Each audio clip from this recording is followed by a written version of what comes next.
Ukraine সংঘাতে দেশটির যোদ্ধাদের হাতে নানা সামরিক ও প্রযুক্তিগত সুবিধা তুলে দিয়ে তাদেরকে রাশিয়ার পেছনে লেলিয়ে দেওয়া হয়েছিল।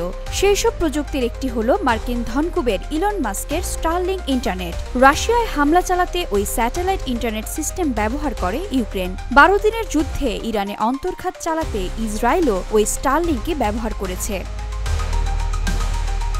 সময়মতো শিক্ষা নিয়েছে চীন। দেশটির সামরিক বিজ্ঞানীরা যুদ্ধে প্রতিপক্ষের হাতে থাকা স্টারলিংকের সুবিধা ভেস্তে দেওয়ার পথ খুঁজছেন। লো আর্থ অরবিটে থাকা হাজার হাজার স্টারলিংক উপগ্রহ ধ্বংস করার সবচেয়ে কার্যকর উপায় ভাবা হচ্ছে। ওই কাজে উচ্চ ক্ষমতার মাইক্রোওয়েভ অস্ত্র নিয়েও পরীক্ষা নিরীক্ষা করছে দেশটি। Space shooting laser, stealth submarine, সরবরাহ শৃঙ্খল ভেঙে দেয়া, স্টারলিংক উপগ্রহ ধ্বংস করতে আক্রমণ উপগ্রহ মোতায়েন সবকিছুই বিবেচনা করছে চীন। দেশটি প্রয়োজনে মার্কিন রাষ্ট্রপতি ডোনাল্ড ট্রাম্পের বন্ধু থেকে সম্প্রতি শত্রু হওয়া ইলন মাস্ককে সহযোগিতা দেওয়ার কথাও ভাবছে, কারণ দেশটি রাশিয়ার মতো চাপে পড়তে চাইছে না। চালাক চীন একই সঙ্গে দুইটি পথ বেছে নিয়েছে। কয়েক মিনিটের মধ্যে স্টারলিংক উপগ্রহ ধ্বংস করার পথ খোঁজা হচ্ছে, আগেই বলেছি। জেনে অবাক হবেন, চীন নিজস্ব লো আর্থ অরবিট স্যাটেলাইট সিস্টেম চিয়ানফ্যান তৈরির কাজও এগিয়ে নিচ্ছে। অর্থাৎ প্রতিপক্ষ স্টারলিংককে ধ্বংস করেই দেশটি থামবে না, সঙ্গে সঙ্গেই তার রিপ্লেসমেন্টও নিয়ে আসবে।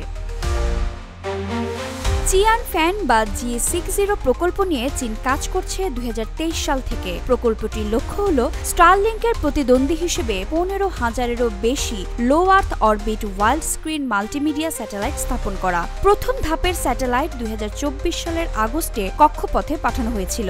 বর্তমানে কক্ষপথে প্রকল্পটির 90টি স্যাটেলাইট রয়েছে। এখন স্টারলিংক যেহেতু প্রথম হিসেবে সুবিধা নিচ্ছে, তাই ভবিষ্যতে পূর্ণ যুদ্ধ পরিস্থিতি দেখা দিলেই স্টারলিংক স্যাটেলাইট ধ্বংস করতে তৈরি থাকতে চায় চীন।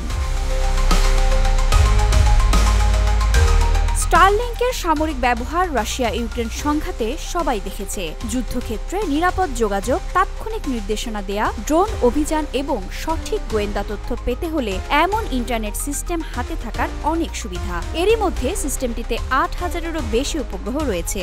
2019 সালের পর থেকে মহাকাশের সক্রিয় উপগ্রহের প্রায় 3/2 ওই সিস্টেমের। ইলন মাস্ক মোট 42,000 উপগ্রহ মহাকাশে বসাতে চাইছেন। সিস্টেমটির এত শক্তিশালী সামরিক প্রয়োগ যুদ্ধে যুক্তরাষ্ট্রকে চীনের চেয়ে এগিয়ে রাখতে পারে। পারমাণবিক, মহাকাশ এবং সাইবার ক্ষেত্রে স্টারলিংককে একটি হুমকি হিসেবে দেখছে অনেক দেশ। অচিরেই তাইওয়ান প্রণালীতে, তাইওয়ান দ্বীপ ইস্যুতে চীনকে যুক্তরাষ্ট্রের মুখোমুখি হতে হবে। ইউক্রেনের মতোই তাইওয়ানকে চীনের বিরুদ্ধে ব্যবহার করার অন্যতম অস্ত্র হয়ে উঠবে ওই স্টারলিংক।